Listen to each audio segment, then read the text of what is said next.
সম্প্রতি সময়ে ভারতীয় পরিচালক এম রাজ এর সাথে আমার ভালোবাসার মশগুল সিনেমায় কাজ করার কথা ছিল, যে বিষয়ে সোশ্যাল মিডিয়ায় কিছু ভুল তথ্য ছড়িয়ে পড়েছে। বিষয়টি আমার নজরে এসেছে, যা আদতে সম্পূর্ণ মিথ্যা ও রটানো।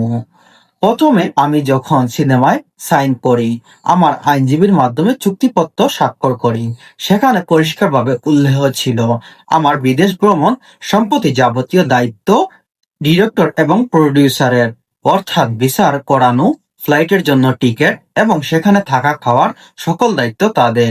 কিন্তু দুর্ভাগ্যজনক ব্যাপার, তারা আমার ভিসা করে দিতে পারেনি, এমনকি আমি নিজেও ব্যক্তিগত চেষ্টা করেছি, কিন্তু ভিসার সম্পূর্ণ প্রক্রিয়া করতে আমি ব্যর্থ হই। এবার তানজিম তিশা কলকাতার ডিরেক্টরের টাকা নিয়ে টাকা ফেরত না দেওয়ার কারণে সম্পূর্ণ সেটা ভিত্তিহীন বলে দাবি করেন।